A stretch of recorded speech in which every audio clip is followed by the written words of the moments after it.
आशिका गल ने भाई का ये मेरे फादर हैं जी। अच्छा अच्छा, तो आप मेरे ना गालो, मैं ना आपके गा लेना दो। बहुत बढ़िया।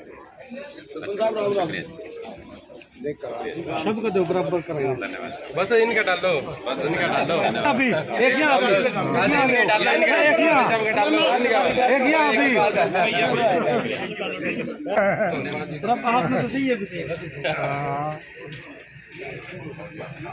फोटो हमारा आँख बने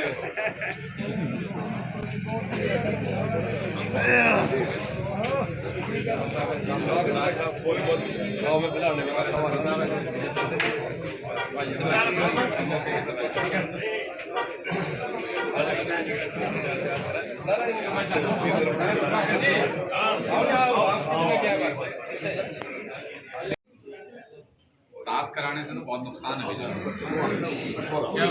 पहुंचे हैं, क्या कुछ प्रयोजन? देखिए, आज इस इलाके के बहुत से कार्यकर्ताओं के घर पे भी मैं जा रहा हूँ, मुलाकात कर रहा हूँ, क्योंकि सारे साथी सदस्यता अभियान में ज़ोर शोर से जुटे हुए हैं और पार्टी का बेस ग्राउंड पे बढ़ाने का काम कर रहे हैं, ज़्यादा से ज़्यादा लोगों को पार्टी से जोड़ रहे हैं। तो गगसीना में आज एक कार्यक्रम था और उसके बाद यहाँ से टोंडी पहुँचे हैं और इसीलिए पहुँचे हैं कि निर्मल सिंह जी के यहाँ पे आए हैं, सम्मान पूर्वक यहाँ पे आए हैं, क्योंकि ये खूब मेहनत कर रहे हैं इलाके में, लोगों को मेंबर्स बना रहे हैं पार्टी का, और जितने पार्टी के मेंबर बनेंगे उतनी पार्टी की ताकत बढ़ती है। तो उनको भी हिरासत में ले लिया। देखिए, उनको भी साथ में आदर्श पाल जी को भी, योगेश्वर शर्मा जी को भी और हमारे दर्जनों कार्यकर्ताओं को वहाँ हिरासत में लिया है। ये तानाशाही है सरासर, और हमने तो ये साफ तौर पे कहा है कि जब तक ये लोग हमको पोस्टर लगाने से रोकते रहेंगे तब तक हम पोस्टर लगाते रहेंगे। हम अपनी आज़ादी के साथ समझौता तो किसी कीमत पे बर्दाश्त नहीं कर सकते। हम आज़ाद मुल्क में पैदा हुए हैं, आज़ाद देश में पैदा हुए हैं, हमें गुलामी बर्दाश्त नहीं है। हम अपनी अभिव्यक्ति की आज़ादी के साथ कोई भी कॉम्प्रोमाइज़ नहीं होने देंगे किसी भी कीमत पे। आज यमुनानगर में कॉल था और पूरे यमुनानगर में हर चौराहे पे हमारे कार्यकर्ताओं ने आज मोदी हटाओ देश बचाओ के पोस्टर लगाए हैं, और ये सही भी है, क्योंकि मोदी जी इस देश को बर्बादी की तरफ ले जा रहे हैं।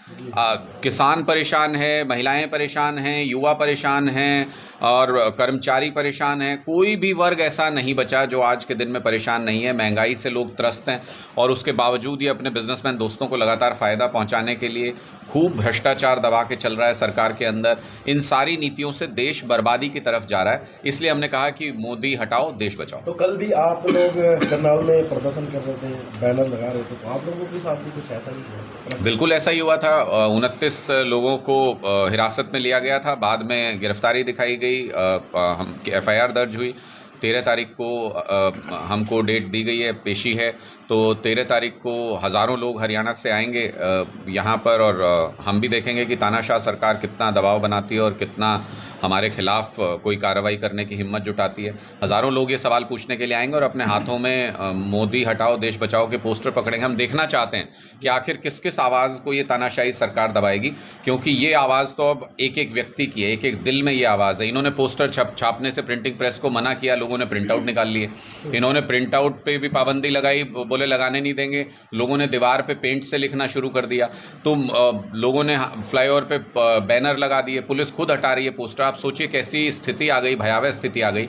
हरियाणा कानून व्यवस्था के मामले में पूरे देश में आखिरी स्थान पे आता है, और ऐसे प्रदेश में सारी पुलिस आपने इस पोस्टर को हटाने पे लगा रखी है। वर्दी में पुलिस वाले पोस्टर हटा रहे हैं। इससे शर्मनाक बात क्या हो सकती है कि जिस वर्दी का सम्मान करते हैं सब लोग, कानून की सूचक है जो वर्दी, उसमें आपने नगर निगम का काम दे दिया, उन पुलिसकर्मियों को पोस्टर हटाने पे लगा दिया सबको।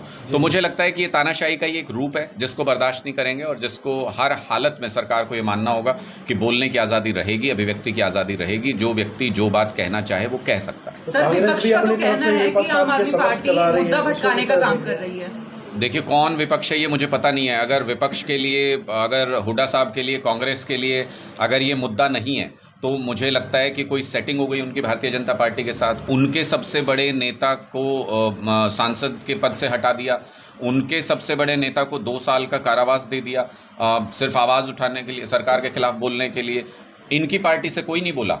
हमारे सबसे बड़े नेता अरविंद केजरीवाल जी ने आवाज़ उठाई उनके लिए भी। मतलब कांग्रेस को आज के दिन में ऐसी कमज़ोर स्थिति में है कि उनको अरविंद केजरीवाल जी की ज़रूरत पड़ रही है। उन्होंने आवाज़ उठाई, तब सब लोगों ने उस मुद्दे के ऊपर बोलना शुरू किया, और वहीं से ये मोदी हटाओ देश बचाओ का कैंपेन भी शुरू हुआ, क्योंकि ये तानाशाही है। अब हरियाणा के अंदर आप देखिए कि उस दिन से लेके जिस दिन से राहुल गांधी जी की सदस्यता गई है, अब तक भूपेंद्र हुड्डा जी का एक बयान दिखा दीजिए आप जिसमें वो नरेंद्र मोदी जी के खिलाफ बोल रहे हों या नरेंद्र मोदी जी की इस बात के लिए उनको धिक्कार रहे हों, बुरा बोल रहे हों, कहीं कोई बयान नहीं मिलेगा। सेटिंग है उनकी। इससे भी बड़ी बात हमको आश्चर्य तब हुआ कि अगर हम पोस्टर लगा रहे हैं और बीजेपी को मिर्ची लग रही है तो समझ में आता है, उनके नेता हैं, मिर्ची लग सकती है, लगाएंगे फिर भी क्योंकि हमारा अधिकार है। लेकिन उनको मिर्ची लगे तो समझ में आता है। आप देखिए सोनीपत में नगर निगम में भूपेंद्र हुड्डा जी के खासम खास व्यक्ति मेयर हैं, कांग्रेस का राज है, और नगर निगम से कंप्लेंट गई पुलिस के पास कि एफआईआर दर्ज कीजिए इन पोस्टर के खिलाफ। इसका मतलब स्पष्ट करें भूपेंद्र हुड्डा जी, क्या वो इस पोस्टर से सहमत नहीं है? क्या वो इस नारे से सहमत नहीं है? क्या वो भारतीय जनता पार्टी के मोदी जी के खिलाफ आवाज़ उठाने से सहमत नहीं है? अगर ऐसा है तो फिर अंदर खाने, इसका मतलब इनकी मिली भगत है। हर मुद्दे पे यही देखने को मिल रहा है। संदीप सिंह के मुद्दे पे भी यही देखने को मिला, चुप रहे 45 दिन तक भूपेंद्र हुड्डा जी, उसके बाद उनको मजबूरी में बोलना पड़ा जब आम आदमी पार्टी सड़क पर आई। इस मुद्दे पर भी यही देखने को मिल रहा है कि उनका नगर निगम अगर कंप्लेंट दे रहा है कि इन पोस्टर के खिलाफ कार्रवाई कीजिए, इसका मतलब तो वो बीजेपी के खेमे में है। जी, तो एक आज पन्ना प्रमुख का सम्मेलन बीजेपी कर रही है, बड़े स्तर पर कर रही है, किस तरह से देखते हैं? कहीं ना कहीं मजबूत कर रही है पार्टी को? देखिए, मजबूत नहीं, आई वॉश करने की कोशिश कर रही है। भारतीय जनता पार्टी को ये पता चल गया है कि ज़मीन उनकी खिसक चुकी है। जब सरपंच का चुनाव हुआ तो मुझे नहीं लगता कि पूरे हरियाणा में कोई भी ऐसा शख्स जो बीजेपी का झंडा टांगता था, वो कोई भी जीत के नहीं आया सरपंच के चुनाव में। लोगों ने ऐसा तमाचा मारा है भारतीय जनता पार्टी के तानाशाही रवैये पर, और इसीलिए बौखला गए एकदम से। जैसे ही सरपंची का चुनाव हुआ, इनको सारे कानून याद आ गए, व्यवस्था परिवर्तन कर दिया, सब जगह पे इन्होंने कहा कि नहीं नहीं ये नियम नहीं होगा, ये होगा, सारे अधिकार छीन लिए सरपंचों के। क्यों? चुनाव से पहले आप बताते कि ये अधिकारों में बदलाव है, इनके तहत चुनाव करवा रहे हैं हम, क्योंकि चुनाव में इनको करारी हार मिली, इसलिए उससे बौखला करके ये ऐसा कर रहे हैं। इनको पता है कि इनकी ज़मीन खिसक चुकी है, इसलिए अब उसको कवर अप करने की कोशिश कर रहे हैं। कहते हैं पन्ना प्रमुख की मीटिंग है, लेकिन पूरी ताकत लगा के, पूरा जोर लगा के रैली करते हैं, जनता लाते हैं पैसे दे दे के, उसके बावजूद उसको कहते हैं पन्ना प्रमुख की मीटिंग है। तो ये आई वॉश करने की, एक गफलत पैदा करने की कोशिश कर रहे हैं। लोग बहुत समझदार हैं, लोगों को पता है ज़मीन पर जब वोट, इनके मुख्यमंत्री गाँव में क्यों नहीं जाते किसानों से ये पूछने की उनकी फसल खराब हुई है, क्या दर्द है उनका, क्या दुख है? हेलीकॉप्टर में क्यों घूमते हैं? क्योंकि उनको पता है कि गांव में जाएंगे तो स्वागत करेंगे किसान, इनका बहुत अच्छे तरीके से स्वागत करेंगे। इस बार जब भी जाएंगे, चुनाव में भी जाएंगे तो बहुत अच्छे तरीके से स्वागत होगा। गांव-गांव तैयार बैठा है, इसलिए ये हवाई ऊपर से दौरे करके ये कहते हैं कि फसल खराब हो गई। पूरे आपने आज़ाद हिंदुस्तान में, मैंने तो पूरी दुनिया में ये पहला वाकया देखा है। बाढ़ देखने तो ज़रूर हमने सुना था कि हेलीकॉप्टर में जाते हैं क्योंकि रास्ता नहीं होता ज़मीन पर। फसल देखने ये पहला किस्सा है जिसमें वो फसल देखने हेलीकॉप्टर से गए हैं। वहाँ से उनको पता चलेगा कि कैसे गेहूं की बाल जो है वो ख़राब हो गई कि नहीं हो गई, दाने बचे हैं नहीं बचे हैं, कितना नुकसान हुआ खेत में, ये उनको ऊपर से देखने पे पता चल जाता है। तो मुझे लगता है कि वो ज़मीन से कट चुके हैं और हवाई बातें कर रहे हैं। आज दिया की डिग्री दिखाइए, उसके बाद CIC के ऑर्डर के खिलाफ गुजरात यूनिवर्सिटी हाईकोर्ट गई। अब वो तो CIC और गुजरात यूनिवर्सिटी के बीच का मामला है, लेकिन उसमें अगर अरविंद केजरीवाल जी को 25,000 रुपये का जुर्माना होता है, पूरे देश के कान खड़े हो गए हैं इस बात को लेके कि क्यों डिस्करेज करना चाहते हैं, क्यों नहीं डिग्री दिखाना चाहते। हमने तो सुना था 2016 में सार्वजनिक कर दी थी इन्होंने डिग्री, तो वो डिग्री दे क्यों नहीं देते लोगों को? सार्वजनिक होने के बाद क्या बचा है उसमें? शायद इनको ये लगता है कि एंटायर पॉलिटिकल साइंस के क्लासमेट्स ढूंढना शुरू कर देगा देश जिस दिन ये डिग्री सामने लाएंगे, और क्लासमेट्स तो मिलेंगे नहीं, क्लासमेट्स तो होंगे तो मिलेंगे। दिल्ली यूनिवर्सिटी में जो लोग कहते हैं, ऐसा कई कंपेरिजन्स आए हैं, जो फ़ॉन्ट तब तक आया नहीं था एग्जिस्टेंस में, तब इन्होंने उस फ़ॉन्ट में अपनी डिग्री छपवा ली थी।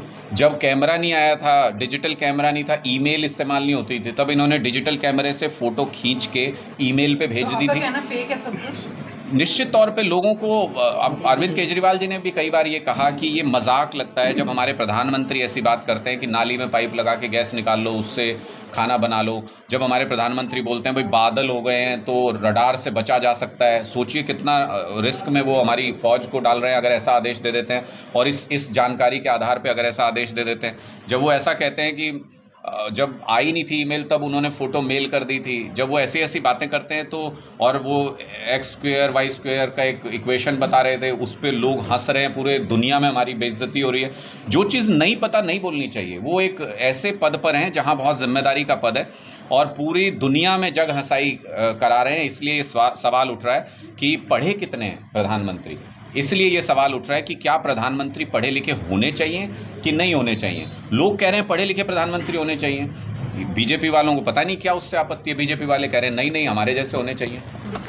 डॉक्टर साहब, आपने बिजली मीटरों का मुद्दा उठाया था पीछे, लेकिन अभी वो ठंडा सा दिखाई दे रहा है, क्या बात? बिजली मीटरों में तो आग लगी हुई है भाई साहब, ठंडा कहाँ से हो जाएगा। लोगों को अभी 47 पैसे का इन्होंने पर यूनिट एक सेस लगा दिया, कोई टैक्स लगा दिया, हर यूनिट पे 47 पैसे और जुड़ के आएगा। तो उस ऐसा मुद्दा जो हमारे जहन में जिसका बिल व्यक्ति को हर महीने भरना है, वो ठंडा कैसे हो जाएगा। वो उबाल पर है वो मुद्दा, लोगों के जहन में वो मुद्दा है और लोगों ने ये सोच लिया है पूरी तरह से कि इस बार जब ये चुनाव में वोट मांगने के लिए आएंगे ना, तो जितनी तेज़ मीटर दौड़ रहे हैं उससे भी तेज़ बीजेपी के नेताओं को दौड़ाया जाएगा। को संतुलन में बनाए रखने के लिए इस तरह से टोल बढ़ाना है, आप कहाँ तक सही? अरे कितना अर्थव्यवस्था को संतुलन में लाएंगे। 3 लाख करोड़ के कर्जे में तो डाल दिया हरियाणा को। आप पे, मुझ पे, हर हरियाणा वासी पे 6 लाख रुपए का कर्जा है हर आदमी पे। कितना अर्थव्यवस्था को संतुलन में लाएंगे। ऐसा संतुलन में लाना बंद करें, नहीं तो पूरा प्रदेश बर्बाद हो जाएगा। हम आखिरी सिरे पे पहुंच जाएंगे, सब उधार के नीचे दब जाएंगे। पंजाब के अंदर हमने अर्थव्यवस्था को संतुलन में भी ला दिया। 36,000 करोड़ का जो लोन और उसका जो ब्याज था वो भी चुकाया, और साथ में बिजली भी 50 लाख घरों के लिए फ्री कर दी। शहीदों के परिवार को 1 करोड़ रुपए की सम्मान राशि भी दी। और जिस टोल की ये बात करते हैं, 8 टोल बंद कर चुके हैं हम पंजाब के अंदर। लूट है ये, बार बार एक्सटेंशन देते रहते हैं। अपने दोस्तों को सारे टोल दे रखे हैं, उनको बार बार एक्सटेंशन देते रहते हैं। कब के पूरे हो चुके हैं उनके पैसे। ट्रैफिक लगातार बढ़ता जा रहा है, साल दर साल बढ़ता है, और ये एक्सटेंशन देते रहते हैं कि पैसे पूरे नहीं हुए, अभी और लूटो, क्योंकि उसमें हिस्सा है इन सब नेताओं का। इसलिए इस खुली लूट को इन्होंने स्वीकार कर लिया है, इसलिए हरियाणा कर्ज के नीचे दबता है। जेल के अंदर रहते हुए नहीं, अब वो बाहर आएंगे, जैसे वो लोगों के बीच जाएंगे तो उनको पता चलेगा कि लोग कितने खुश हैं पंजाब में सरकार से। टीवी नहीं होता, मोबाइल नहीं होता, लॉरेंस बिश्नोई का वीडियो सामने आ गया, टीवी और मोबाइल से अपना। तो सिद्धू साहब को बताना चाहिए ना कि वो इस्तेमाल कर रहे थे कि नहीं। जी, सिद्धू साहब को बताना चाहिए कि क्योंकि जैसे वो बाहर निकल के बोल रहे हैं तो ऐसा लग रहा है कि वो रोज़मर्रा की उससे वाकिफ़ थे। वहाँ पे लॉरेंस बिश्नोई का जहाँ तक आपने बात की, तो उनका जो मामला है उस पर बहुत स्ट्रिक्ट कार्रवाई की गई है। वहाँ जो भी अधिकारी हैं, सिस्टम इन्होंने दशकों से बिगाड़ा है। देखो, दशकों तक इन्होंने गैंगस्टर्स को सहारा दे के उनको पैदा किया, उनको बड़ा किया, सिस्टम के अंदर घुसाया। उसको वो एक दिन में तो नहीं निकाला जा सकता, लेकिन हमने ये सोच रखा है कि बर्दाश्त नहीं करेंगे। कोई भी अधिकारी अगर सिस्टम के साथ खिलवाड़ करेगा, जो भी अधिकारी वहाँ कसूरवार थे सबको नापा गया, क्योंकि ये संगठन ही नहीं बना पाए। नहीं, देखिए, विपक्ष आपके समक्ष तो है ही है, खुल के आपके सामने आ चुका है विपक्ष। उनकी सारी पोल पट्टी खुल चुकी है। भूपेंद्र हुड्डा जी विपक्ष होने का दावा करते हैं, लेकिन हरियाणा की बहन बेटी के साथ छेड़छाड़ करता है कोई मंत्री, उसके खिलाफ आवाज़ नहीं उठाते हैं। भूपेंद्र हुड्डा जी विपक्ष होने का दावा करते हैं, लेकिन जब हम पोस्टर लगाते हैं, बीजेपी के खिलाफ नारे लगाते हैं, तो वो अपने नगर निगम में कह के हमारे खिलाफ कंप्लेंट करवा देते हैं। तो ये कैसा विपक्ष आपके समक्ष। आज तो इनकी रैली में जो लोग जा रहे थे, कांग्रेस के जो अपने समर्थक कह के कांग्रेस लाई थी, वो भी आम आदमी पार्टी के पोस्टरों को देख के नारे लगा रहे थे कि मोदी हटाओ देश बचाओ। अब हुड्डा जी नहीं बोलते इस बारे में, लेकिन उनके साथ उनकी रैली में जो लोग पहुंच रहे हैं वो ये नारा लगा रहे हैं। तो इससे क्या समझा जाए, कांग्रेस का भी जो ग्राउंड वर्कर है, कांग्रेस के साथ भी जो जुड़े हुए ग्राउंड पर लोग हैं, वो सारे आम आदमी पार्टी में अपना भविष्य देख रहे हैं, वो सारे आम आदमी पार्टी के साथ जुड़ना चाहते हैं। इसलिए मैं कहता हूं कि ये बड़े बड़े नेता अपने महलों में बैठ के इनको लगता है कि ज़मीन पे इनका आज भी कब्जा है। ज़मीन में लोगों के दिलों में आम आदमी पार्टी उतर चुकी है, और ये सिर्फ हवाई नेता बन के रह गए हैं। कुछ दिन बाद ये अपने दाएं बाएं और पीछे पलट के देखेंगे तो शायद आदमी खड़ा नहीं मिलेगा। थैंक यू, धन्यवाद। Thank you.